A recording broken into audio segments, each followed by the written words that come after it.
Ah, November November 2025. November 2025. Taon po is? Anong taon? No, 2025. Hindi po 2024? Sorry for a brief Bisaya. Pero ma'am, wala ta nag-away ha? Opo.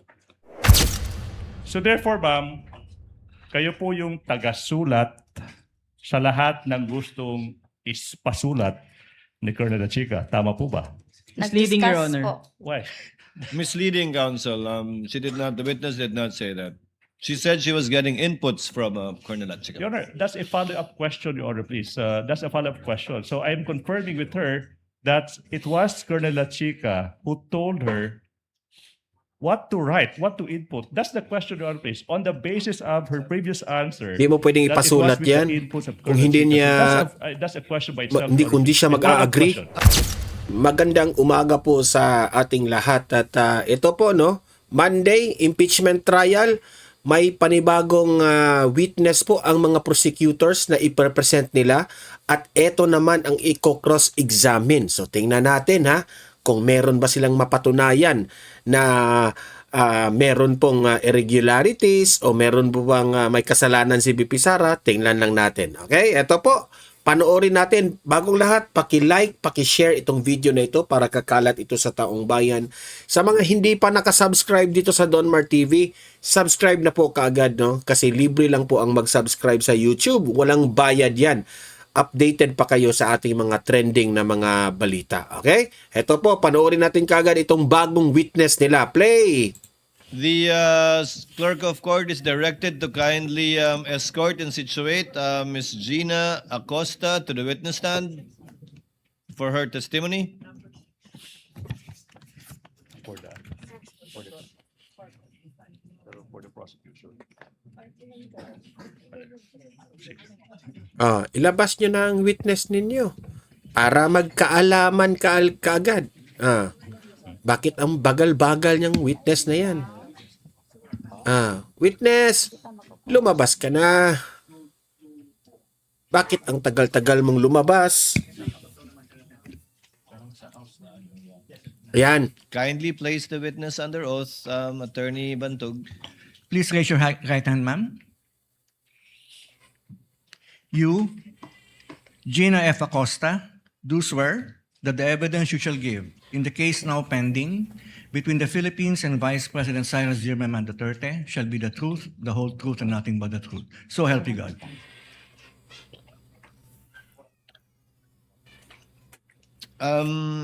Miss Gina, and also for the information of the counsel for the parties, we have on hand a nurse from the Senate and on call the doctors of the Senate.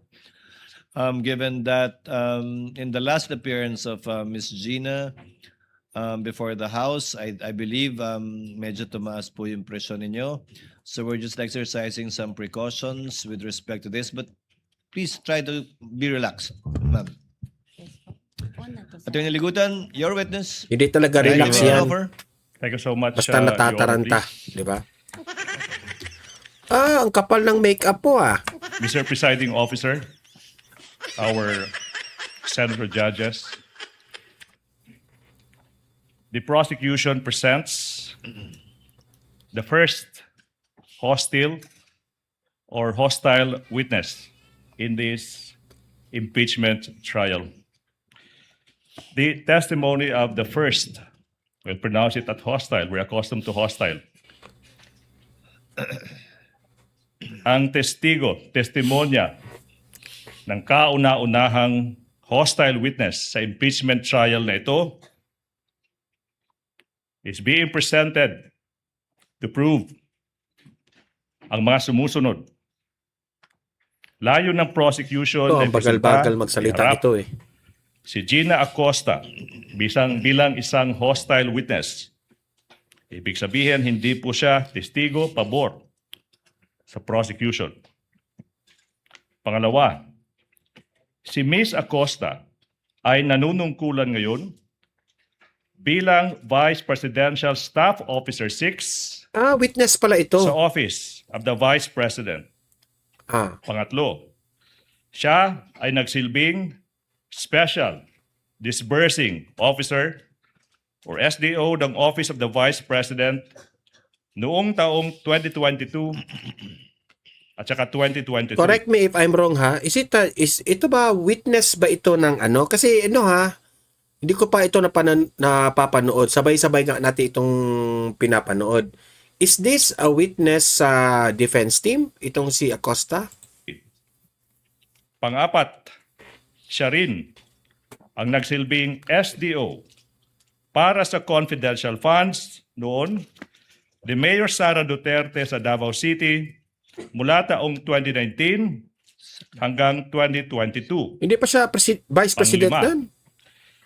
Siya ang naging staff member sa Davao City Administrator's Office sa pagitan ng mga taong 2016 at 2022.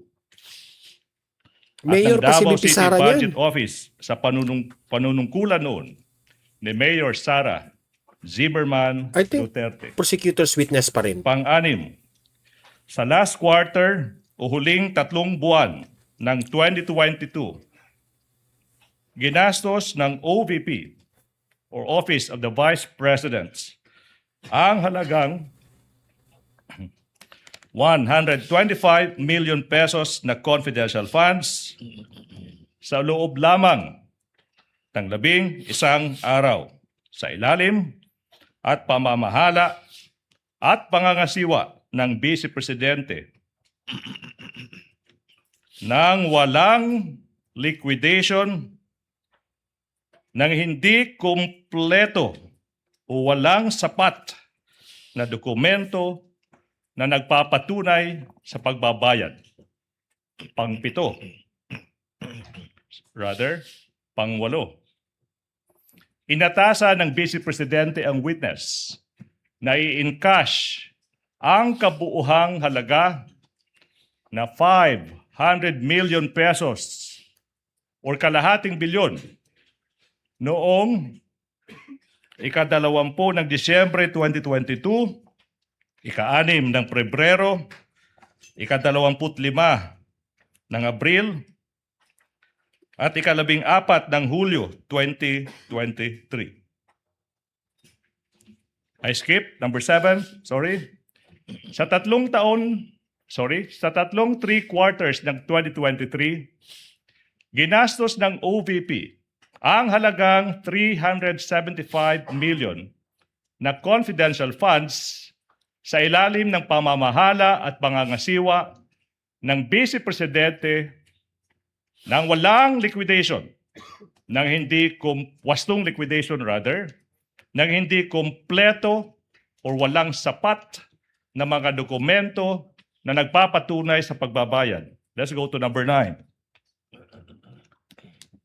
Ang lahat ng confidential funds na inilaan sa OVP ay na-withdraw in cold cash na nagkakahalagang kalahating bilyong piso noong December 20, 2022, February 6, April 25, at July 14, 2023. Pang-10, inutusan ni VP Sara na ibigay ang kabuuhang 500 million pesos, 500 million pesos in cold cash sa security officer ng OVP na si Colonel Lachica na hindi isang accountable officer. Pero ang tanong dyan, may binulsa ba siya na nilagay niya sa bangko? Isang paglabag sa batas. Sa Joint Circular 2015-01, Saan kaya ang paglalabag sa batas niyan? Pang-11. Ang ginagawang disbursements ng confidential funds sa ilalim ng Office of the Vice President. Ang ginawang disbursements ay maraming bahid o namumutakti sa pagsuway at paglabag sa Joint Circular 2015-01. 12. Bigo ang respondent, Vice President, na maliquidate ang kabuuhang halaga na ₱500 million na pera ng bayan, 500 million pesos, alinsunod sa demand o kahingian ng Joint Circular 2015-01. Pang-13, dahil dito, maituturing na ginastos ng Vice Presidente sa pansariling gamit at kapakinabangan ang ₱500 million Oh, kayo ang nagsabi niyan. Ang tanong, nasaan yung ebidensya nyo? na pera ng bayan na confidential funds ng Office of the Vice President. Lastly, Your Honor, Sabi niya, ginasta raw ni BP Sara ng pansarili niyang mga kagamitan. Saan yung... May pruweba ba kayo? Puro kayo paninira eh. tutukuyin ng witness ang mga dokumentong may kaugnayan sa mga aligasyong nakasaad sa Articles of Impeachment.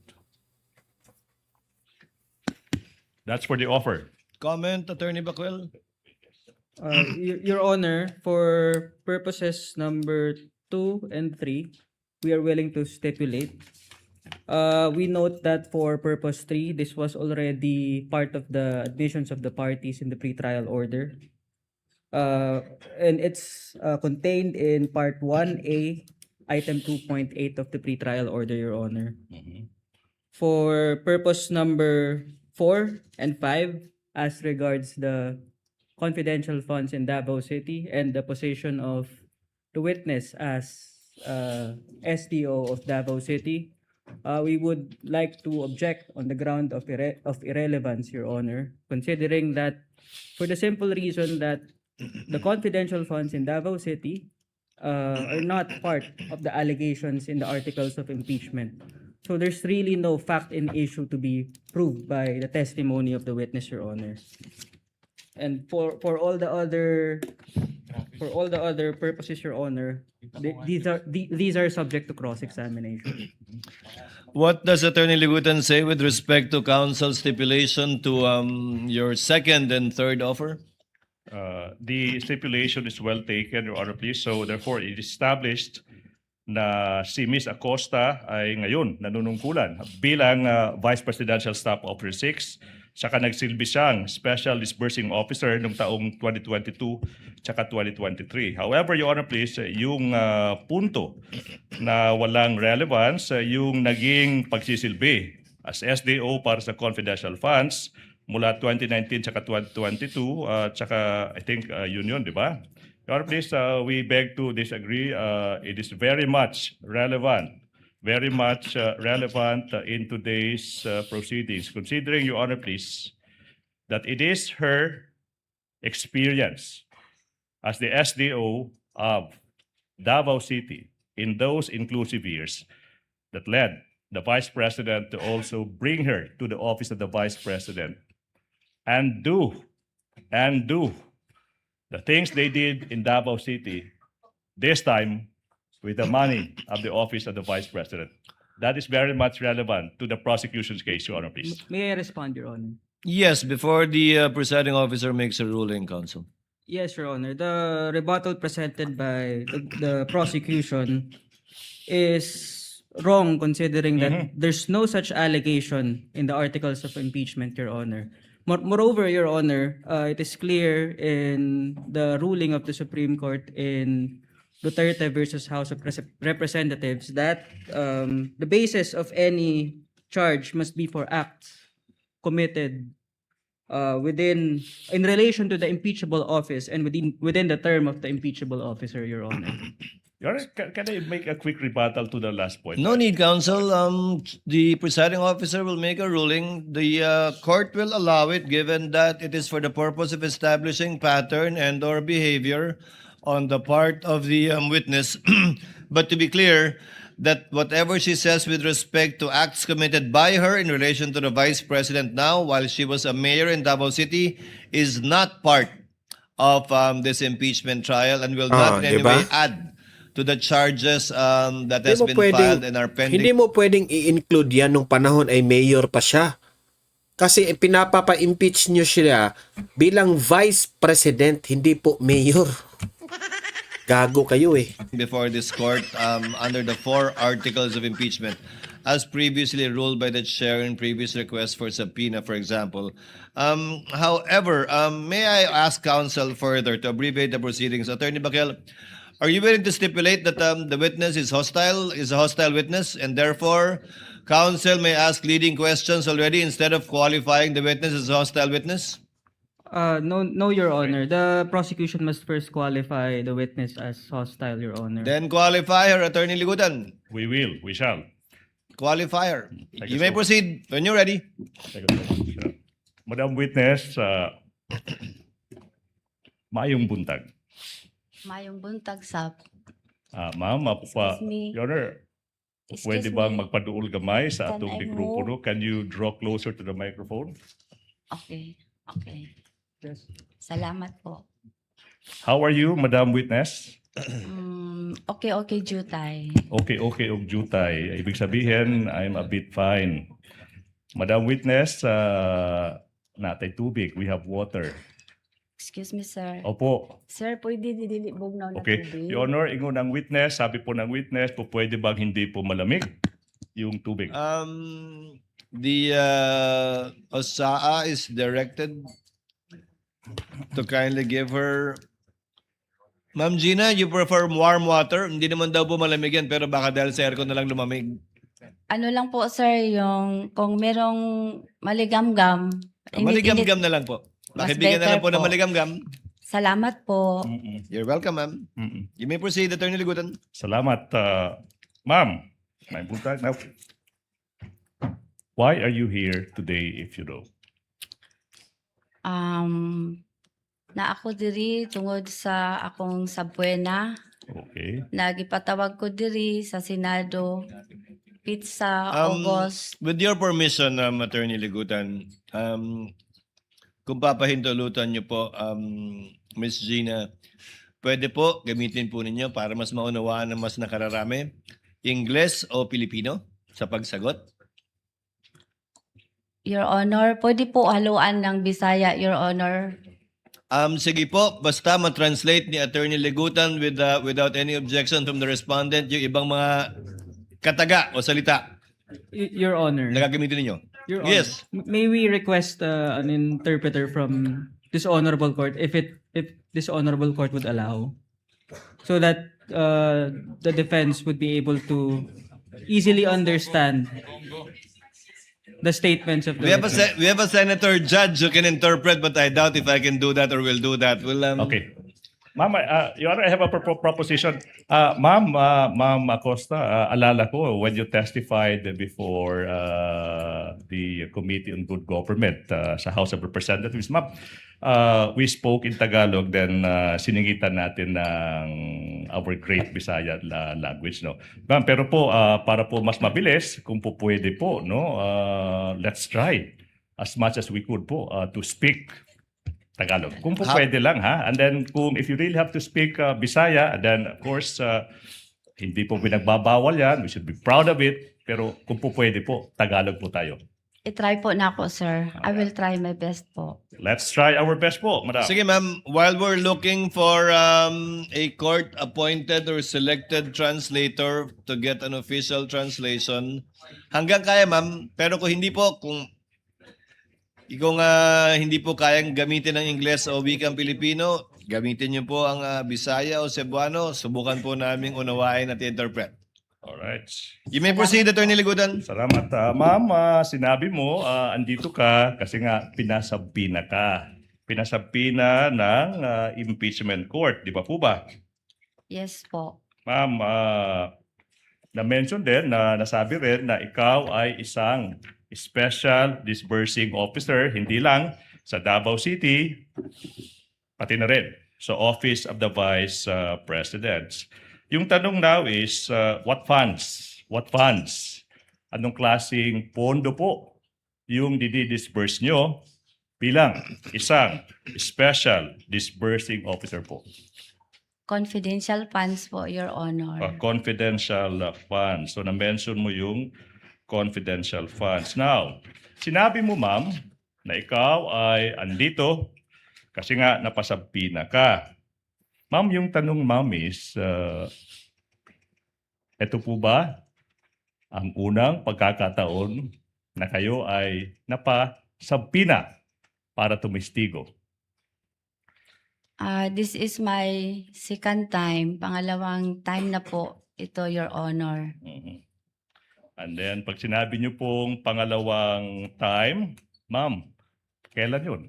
Kailan yung unang pagkakataon? Yung pong sa House of Representatives, Your Honor. Mhm. Now, House of Representatives. Maalala nyo yung petsa, ma'am? Kailan kayo nag-appear before the House of Representatives?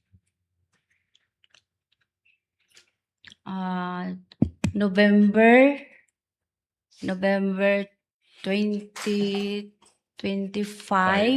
November 2025. Mhm. Taon po is? Anong taon? No, 2025. Hindi po 2024? 2020. Sandali lang, sir, ha? Sige, sige. Anyways, ma'am, basta sinasabi nyo po, secondary na po yung taon because it's on record naman. Pero nasabi nyo, ito po yung pangalawang pagkakataon na kayo ay naimbitahan po na tumistigo kasi po may sabpina. Now, yung tanong, ma'am, is this is preliminary question. Ikaw ba ay nakatanggap na ng isang reklamong kriminal or administratiba na may pagkakaugnay sa paggamit ng confidential funds? Leading, Your Honor. Exactly, I just said preliminary, Your Honor. Preliminary, counsel. Witness may answer. Wala, Your Honor. Aha. So sinasabi mo, mama, na wala pa kayong natatanggap na reklamo. I think witness ito ng defense team. Hindi ko lang alam, I'm not so sure, ha. Yun po yung Kasi sagot. in-skip kasi natin itong yung initial impeachment proceedings kanina. Nyo, di ba, ma'am? Ipinapakita ko ngayon, ma'am, yung isang counter affidavit. Okay? Your Honor, I move that the prosecution counsel, Attorney J, be allowed to confront the witness with the documents. And that is a continuing motion because we'll be doing that for the rest of the remainder of the testimony, Your Honor. Assisting counsels from both parties may approach. Mhm. Your Honor, Yes. Yes, Attorney Bakel. may we know the purpose of the questioning of the prosecution? Mhm. Your Honor, I'm tempted to state that, but we are leading there. We are about to establish the ground to make this witness an hostile witness. Mhm. May we not be preempted, Your Honor? You answered the query of counsel. You may All right. proceed. Now, Your Honor, please. This witness, Madam Acosta, is facing a complaint together with the Vice President exactly because of their misuse of confidential funds. Your Honor, it is stated in the witness's counter affidavit that the Vice President is not responsible or should not be held liable for any misuse of confidential funds. Your Honor, that interest is directly adverse to the prosecution's case before this impeachment court. The prosecution seeks to prove otherwise, that this witness, that the Vice President rather, is responsible for the illegal disbursement of confidential funds. Therefore, if on one hand sinasabi ng testigo sa counter affidavit niya na walang pagkakasala yung Vice President sa maling paggamit ng confidential funds, that's on one hand. On the other hand naman, sinasabi ng prosecution, Your Honor, please, na no, hindi. May ebidensya, it's so clear na kailangan managot yung Vice President for misusing public funds. Now, this is the time, Your Honor, please. Okay? If the good counsel will allow, with the presentation of a counter affidavit by the witness stating under oath that the Vice President did not misuse confidential funds in direct conflict with the prosecution's case, Your Honor, please, we now invoke Section 13, Rule 132 of the Revised Rules on Evidence. If the court may allow. Your Honor, according to Section 13, Rule 132, a witness may be considered as an unwilling or hostile if so declared by the courts upon adequate showing. Yun yung una po, Your Honor. Adverse interests. Adverse interests. Ms. Acosta, the witness, has an adverse interest in this case as her position, as shown sa counter affidavit niya, is clearly inconsistent with the position of the prosecution that called her as a witness. The prosecution presents her to prove that the respondent misappropriated confidential funds. Sa kabilang panig, sinasabi ni Ms. Acosta, yung Vice President complied sa lahat ng rules tsaka batas sa paggamit ng confidential funds. Sinasabi ni Ms. Acosta, hindi nag-misuse si Vice Presidente Sara Duterte ng kahit isang sentimo ng confidential funds. We now invoke the case of People versus Che Chun Ting, GR number 130-568-69, dated March 21, 2000. Supreme Court dealt with a hostile witness. Kasi nga, adverse yung interest doon. Sinasabi sa kasong iyan, having an adverse interest meant, that the position or interest was adverse to what the party called her wanted to establish or prove. Yun po yung batayan ng Supreme Court. Kung yung posisyon ng isang witness is salungat sa posisyon ng partidong nagpapatawag sa kanya, sa kasong iyan, sabi ng Supreme Court, established na po yung requirement ng adverse interests sa ilalim ng rules of courts. Comment, Your Attorney Honor. Bakel? Your Honor, the respondent respectfully submits that the adverse interest must be shown by the prosecution through an examination of the witness and not through a mere motion or manifestation, Your Honor. He just did, counsel, by showing the position taken by the witness in her counter affidavit. Additionally, Your Honor, the defense also submits that the mere fact of the pendency of the criminal case does not satisfy the requirement of adverse interest under the rules of evidence, considering that it apparently constitutes to a mere expectation that the witness will testify unfavorably to the prosecution, which is not within the ambit of the rules, considering that the declaration of a witness as hostile presupposes that the prosecution would face difficulty in obtaining answers from the witness on account of such adverse interest, Your Honor. Allow the presiding officer.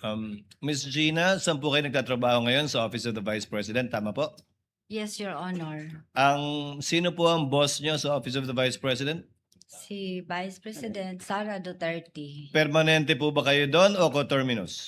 Coterminous po, Your Honor. So pag wala na si VP Sara doon sa OVP, wala na rin po kayo? Yes, Your Honor. So pag na-impeach si VP Sara o matanggal siya, wala na rin po kayong trabaho doon? Wala na po akong trabaho sa OVP. Sa OVP, siyempre. So maalis kayo sa OVP? Tama po?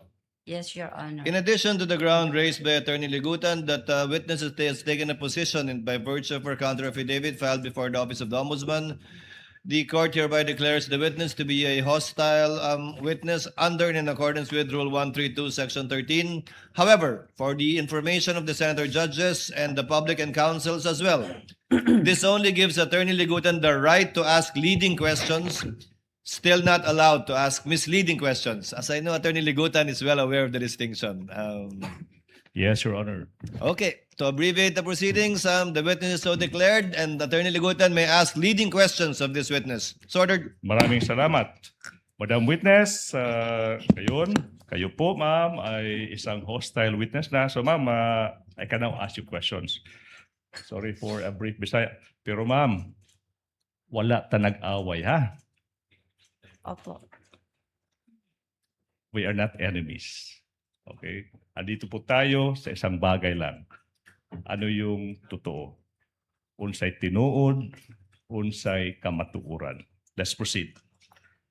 Madam Witness, you already mentioned, in fact established, na bago ka naging SDO para sa Office of the Vice President, ikaw rin ang SDO na nag-handle ng confidential funds po para sa Davao City. Alala mo po ba yan?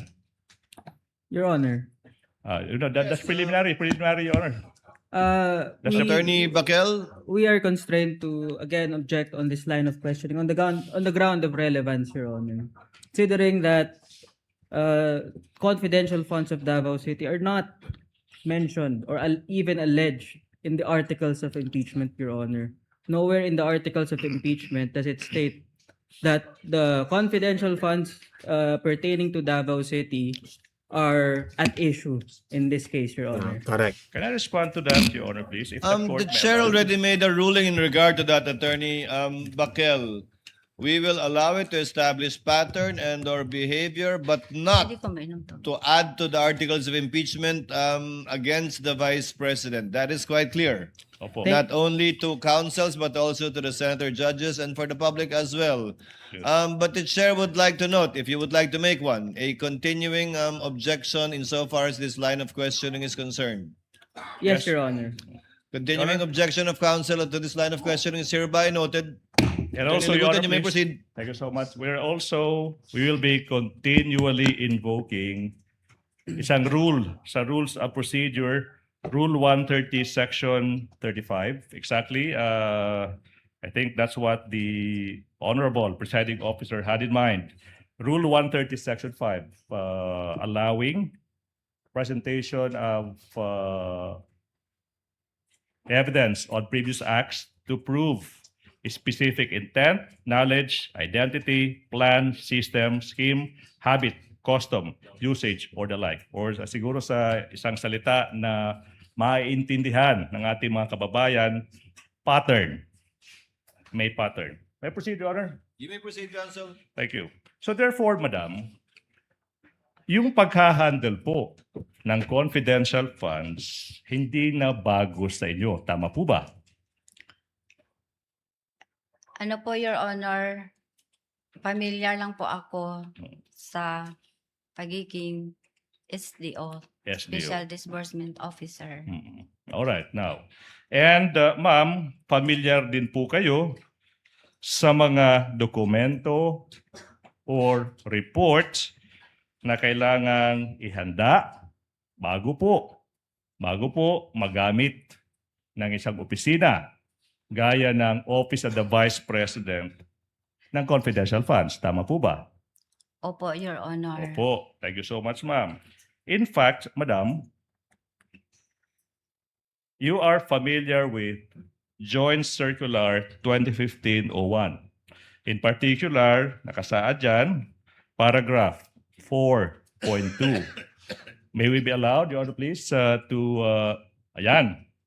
Ma'am, nakasulat po sa paragraph 4.2 ng Joint Circular 2015-01 na lahat ng allocations ng confidential funds dapat supported by yung unang dokumento, ma'am, nakasulat dyan, physical and financial plan. Familiar po kayo sa provision na ito, ma'am, di ba? Yes, Your Honor. Okay, ma'am, salamat po. Now, according sa provision na ito, ang pagdi-disperse, okay, ang paggagamit.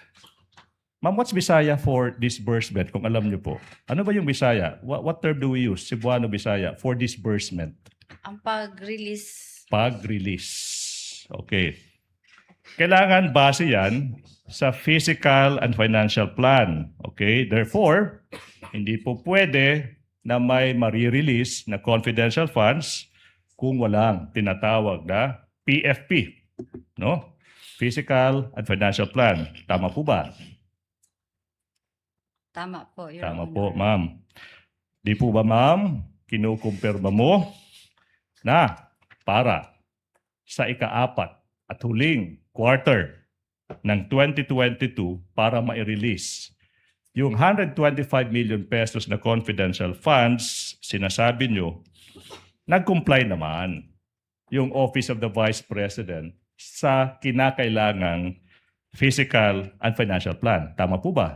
Yes, Your Honor. Tama po ba? Now, in fact, ma'am, pumirma ka at nagsumite kayo ng isang physical and financial plan na yung petsa is December 13, 2022. Tama po ba, ma'am?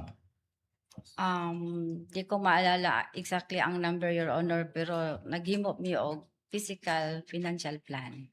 Naghimo, Your Honor, means... Gumawa sila ng physical and yes. financial plan. Thank you so much. Now, so para po maalala natin, ma'am, no?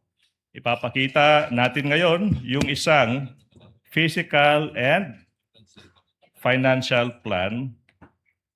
Okay? Marked as P-I-14-1 for the prosecution. Show the document on the screen and to the witness. Ma'am, yung physical and financial plan, ipinirmahan po ni Rosalyn Sanchez tsaka ni Sara Z. Duterte. Tama po ba? Yes, Your Honor. Now, maalala mo now yung dokumentong ito. Tama po ba? Yes, Your Honor.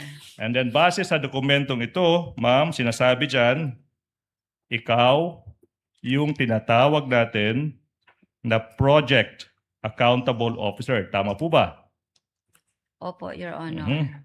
In fact, ma'am, you will also confirm na pinirmahan Ang nakalagay po ay Vice Presidential Staff Office, si Gina F. Acosta. niyo po yung PFP as the Project Accountable Officer. Nakasulat dyan, ma'am, mo. Ma'am, di ba, ma'am, nakasulat dyan? Opo. Prepared by. Ibig sabihin, kayo po, ma'am, yung nag-prepare ng PFP. Based sa document. Yes, Your Honor. Pero during paghimuan ni Your Honor, kasama ko po ang aming security officer, Your Yes. Honor. By paghimo, namuan, it means while we were making this, I was with our security officer. Yes, sir. Ma'am, tama po yung interpretation ko, di po ba? Kasama ko po ang aming security officer, Your Honor, kasi sa kanya po ako naghihingi ng mga inputs or guidelines ma'am. in preparation for the Yes, ma'am. physical financial plan. Maraming salamat for that. But we will go into that, ma'am, ha? We will go into that. Aabot po tayo sa punto niyan. Okay po, ma'am?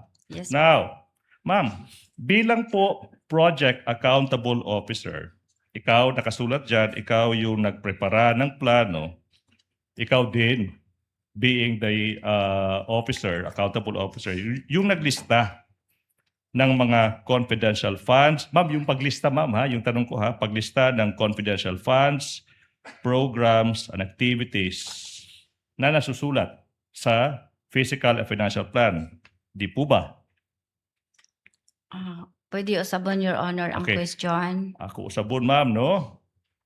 Bilang Project Accountable Officer, the one who prepared the plan, ikaw din yung naglista. Yung naglista, ma'am, Sulat. sa plano, sa plan, ano yung mga programa tsaka activities. Yung paglilista po. Kayo po yun, di ba? As the Project Accountable Officer, the one who prepared the plan. Tama po ba? Tama po with the tulong po ng security officer. Yes, ma'am. We'll mga go into that. inputs. Ma'am, let's continue. Now, makikita natin sa plano, ma'am, na inilista nyo under the column programs with an S, activities with an S, projects with an S, PAP. Ma'am, ano yung nakasulat dyan? Ano yung programa sa mga programs, activities, projects? Anong programa yung sinulat nyo dyan? Good governance program. Sorry, Your Honor, dili kayo ko, sorry. Can the Yes. Dili prosecution kayo be ko confronted to kabasa, Your document? Honor, kay gagmay kaayo ang litra. Okay, ma'am. This is what we'll do. The witness said hindi niya kayang basahin dahil maliit yung Mga litra. mga letra. Ayan. Okay. So, you can peruse the document even without. Okay? Kaya kani. O pwede ba, Mas? Okay. Diyan, ma'am, di ba? Good. Attorney Go Legutan, governance if you're program. approaching the witness, kindly bring the mic para hindi mahirapan yung ating gumagawa ng TSN. Alright. Now, ma'am.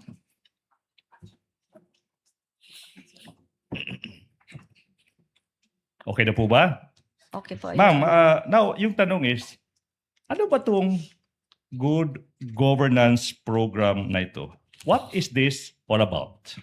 Ito po yung mga programa ng ang opisina ng Office of the Vice President na nakalista na po sa buong taon.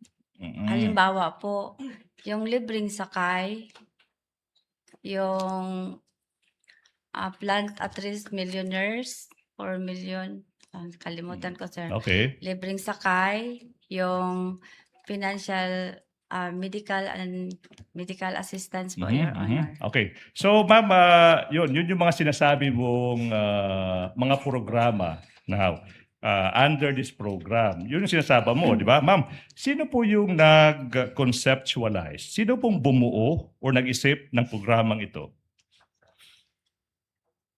Ang opisina po ng Office of the Vice President, Your Honor, with coordination po sa aming security officer.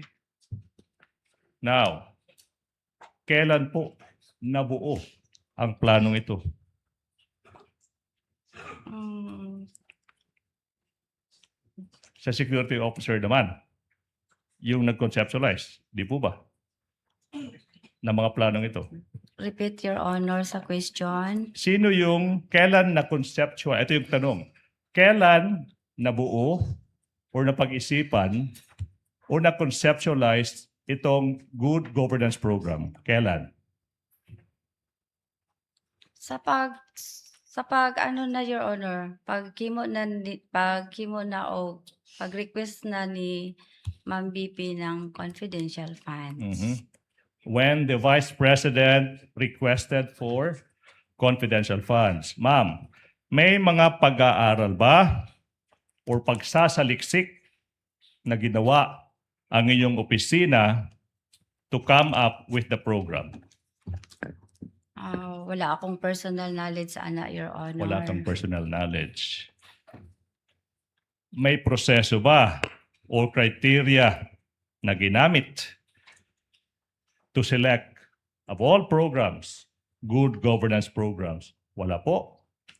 Wala ko kabalo, Your Honor. By walay kabalo, it means wala po akong personal knowledge. Wala po akong alam. Ma'am,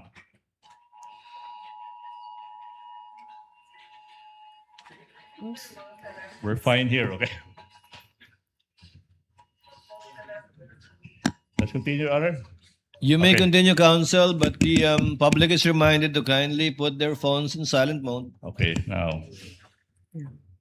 Ma'am, sinabi niyo, ma'am, na wala po kayong alam, wala kayong personal knowledge, kasi po, hindi naman po ikaw yung nag-identify ng mga programa tsaka mga activities na nakasulat sa 2022 Physical and Financial Plan. Tama po ba? Tama po, Your Honor. Tama, Your Honor.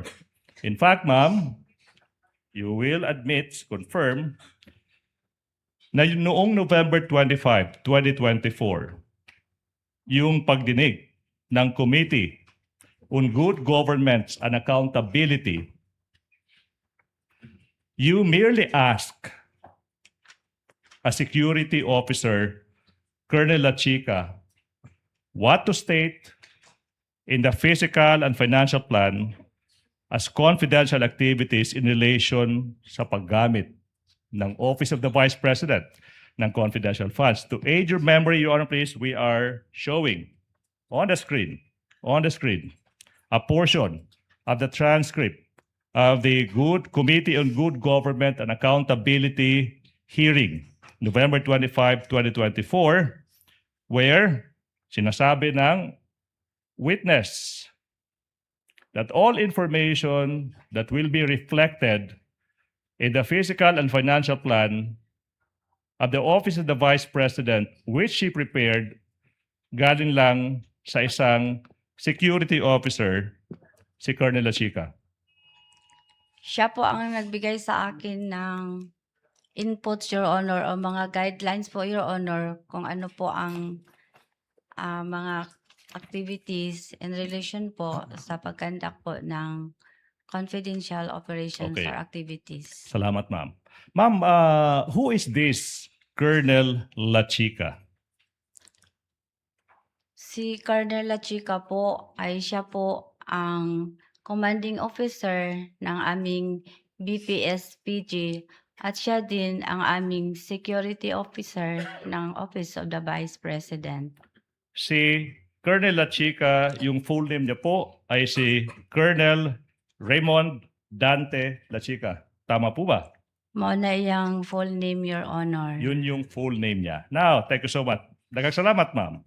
Now, hindi po ba na-aside po na si La Chica, Colonel La Chica, yung magsasabi sa iyo ano yung isusulat sa plan, hindi po ba na the same Colonel La Chica yung nagbibigay sa iyo ng mga listahan ng object of expenditures where the confidential funds will be used? Ma'am, before you answer that, to remind you, eto naman, page 126 po ng transcript of the CGGPA hearing dated November 25, 2024. Nakasaad dyan, inamin nyo, under oath, ma'am, na yung nagbibigay sa iyo ng listahan ng object of expenditures, paano gagamitin yung confidential funds, ikaw po yung nagprepara, pero si Colonel La Chica yung nagsasabi sa iyo sa mga listahan ng paggagamitan ng confidential funds. Based on that transcript.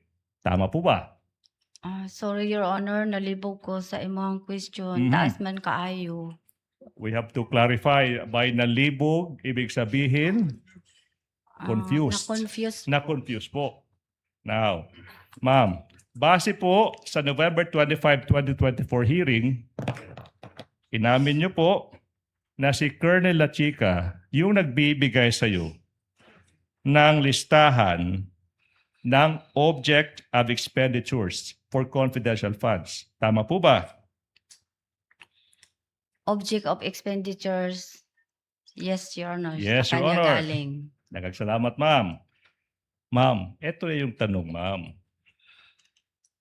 Isn't it po na yung paggagawa, pagpre-prepara ng plano, tsaka yung pagdidetalye ng objects of expenditures, hindi po ba trabaho nyo yun? Bilang, not yet. Special Disbursing Officer, being the Project Accountable Officer, as indicated in the plan prepared by. Hindi po ba dapat kayo yun? Counsel for the respondent. We Attorney Bacal? respectfully object, Your Honor, on the Background? ground of being compound and argumentative, Your Honor. Objection is overruled. Witness may answer. Pakisagot po yung tanong, Ma'am Gina. Mm-mm.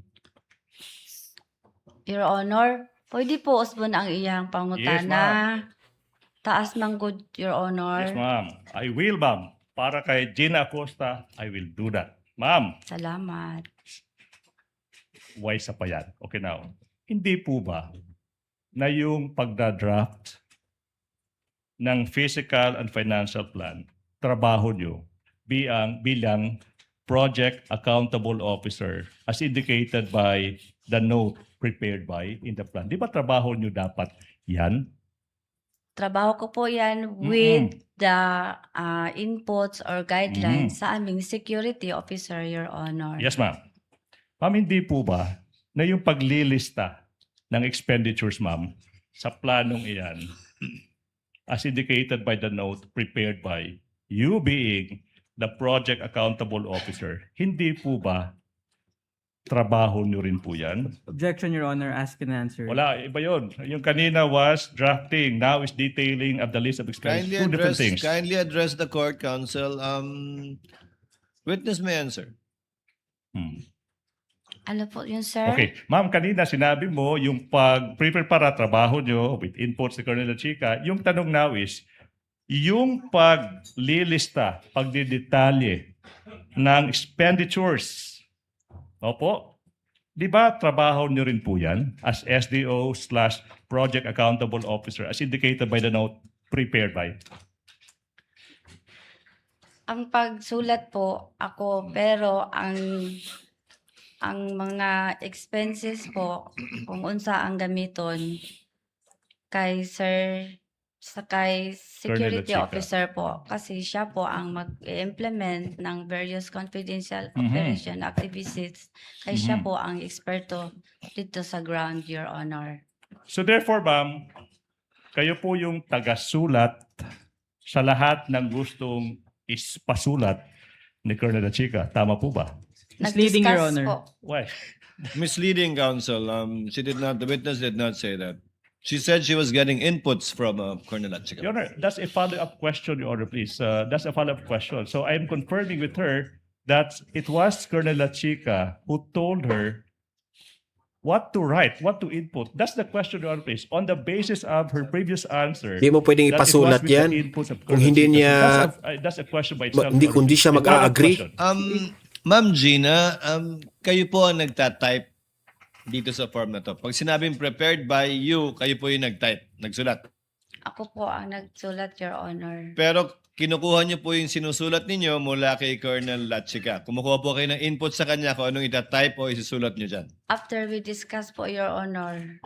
Sige. Pagkatapos, Okay, so dito ko puputulin yung vlog natin kasi may part 2 ito. Sa part 2 na natin papanoorin itong mainit na question ni Ligutan. Okay? So, libre kayo mag-comment, mag-react sa narinig ninyo. Okay? At babasahin natin yan sa comment section. Paki-like, paki-share itong video na ito para kakalat ito sa taong bayan. Sa mga hindi pa nakasubscribe, subscribe na po kayo. See you in my next video. Have a great day. Have a great night. God bless po sa ating lahat. Mabuhay ang Pilipinas and God save the Philippines. Bye-bye.